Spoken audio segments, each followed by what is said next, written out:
बघा आपण पाहत आहोत तिसरी ATSE पेज नंबर 69 ह्याच्यामधला 5वा भाग संख्यांचा चढता उतरता क्रम। या अगोदर आपण असेंडिंग आणि डिसेंडिंग ऑर्डरचा एक व्हिडिओ बनवलेला होता। आता ह्याच्यामध्ये कसा प्रश्न येतो तो बघा। या संख्या चढत्या क्रमाने लिहिल्यास सर्वात शेवटची संख्या कोणती? आधी आपल्याला इथं अशा 3 रेषा ओढल्यात म्हणजे काय माहितीये का? तुम्ही प्रश्न लिहायचा 3 ओळी सोडायच्या, प्रश्न लिहायचा 3 ओळी सोडायच्या, प्रश्न लिहायचा 3 ओळी सोडायच्या।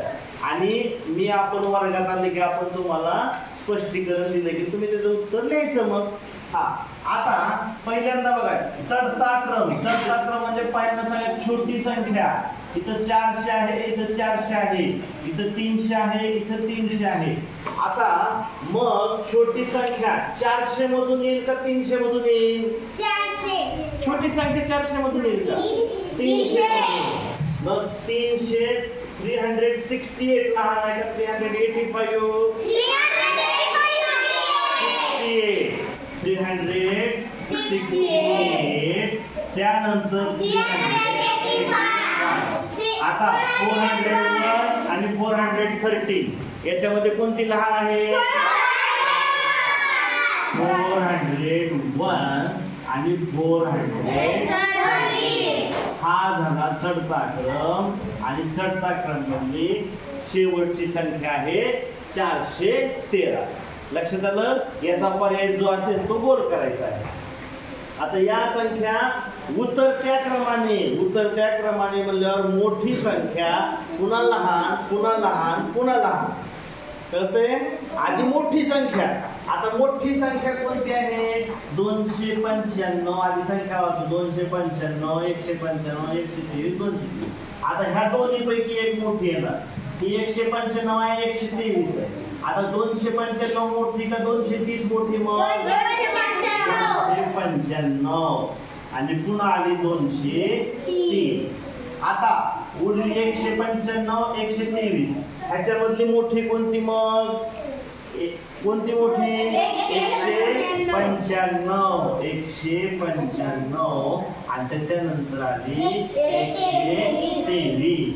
हा उतरता क्रम लावलेला आहे। तिसऱ्या क्रमांकाची संख्या कोणती आली? 195। लक्षात येते का? चव्हाणपुरी इथं। आता या संख्या चढत्या क्रमाने लावल्यास मध्यभागी संख्या कोणती? आता चढता क्रम म्हणल्यावर पहिलं लहान मोठी मोठी। आता लहान ह्याच्यामध्ये 700 700 600 600 लहान आहे, मग 600 लहान 670। आता ही 700 आहे, ही 700 आहे, म्हणजे 703 आहे, 714 आहे। लहान संख्या कोणती? 703 आणि मोठी संख्या कोणती? 714। आता चेक करा वाटलं तर आपला चढता क्रम आला का बघा। पहिला लहान संख्या पुन्हा मोठी संख्या आणि पुन्हा त्याच्यापेक्षा मोठी संख्या, बरोबर आला आहे की नाही? म्हणजे आला। आता मध्यभागी संख्या म्हणल्यावर आलेला आहे 703 मध्यभागी। लक्षात येते? आता या संख्या उतरत्या क्रमाने लावल्यास भरपूर संख्या दिल्या आहेत, आपण घाबरून जायचं नाही। उतरता क्रम लक्षात घ्यायचं, पहिल्यांदा लक्षात घ्यायचं काय सांगितले ते आपण अंडरलाईन करायचं। उतरता क्रम लावायचा आहे। उतरता क्रम म्हणल्यावर मोठी संख्या शोधायची आहे। आता बघा 900 पुन्हा 900 पुन्हा 900, इथं 800 700 ही घ्यायची नाही। या तिन्ही मधली मोठी कोणती आहे? 927 मोठी आहे, 984 मोठी आहे, 950 मोठी आहे, 984। आता ही क्रम संपला। आता उरली कोणती? 950 927। आता दोन्ही पैकी कोणती मोठी आहे? 800 संपली. 835 आणि 785. हा झाला उतरता क्रम. आता प्रश्न काय म्हणलाय बघा, एवढ्यातच संपलं नाही. प्रश्न काय म्हणले, लावल्या सर्वात शेवटी येणाऱ्या संख्येतील अंकाची बेरीज. या सर्वात शेवटी येणाऱ्या अंकाची बेरीज किती? म्हणजे 7 अधिक 8 अधिक 5. 7 आणि 8 15. 15 आणि 5 20. अंकाची बेरीज झाली 20. म्हणजे ह्याचा ज्याचा पर्याय 20 आहे तो गोल करायचा आहे. लक्षात येते? हा. आता पुढे या ठिकाणी या संख्या चढत्या क्रमाने लिहिल्यास, आधी आपण चढता क्रमाने लिहायचंय. काय करायचंय, त्याला अंडरलाईन करायचं. जे आपल्याला करायचं आहे चढता क्रम काढायचं. हे चढता क्रम. चढता क्रम म्हणजे लहान मोठा मोठा मोठा. आता पहिल्यांदा लहान कोणते बघा. लहान हे 500 400 800 900 100. कोणती लहान येणार, मोठी? 199 ही लहान आली. ह्याचं काम संपलं.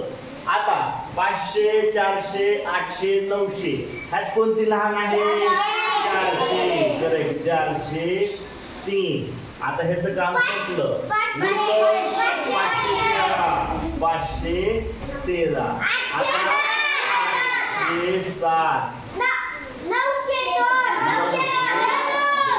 आता चौथ्या क्रमांकावर पहिली दुसरी तिसरी चौथी. चौथ्या क्रमांकावर कोणती संख्या आहे मग? आता हा प्रश्न नवीन आहे, ATS मध्ये नाही. काय म्हणलंय बघा, या संख्या योग्य क्रमाने लावायच्या. हा महत्वाचा शब्द आहे. योग्य क्रम म्हणजे कोणता? चढता का उतरता? चढता. योग्य क्रम म्हणजे चढता क्रम. हे लक्षात घ्या. योग्य क्रम म्हणजे चढता क्रम. आता चढता क्रम लावताना 900 आहे 900 आहे 900 आहे 9000 आहे. 9000 असल्यामुळे ही सगळ्यात शेवटी, म्हणजे लहानापासून मोठी संख्या जाणार आहे. सगळ्यात शेवटी 909 990 999. पहिल्यांदा 909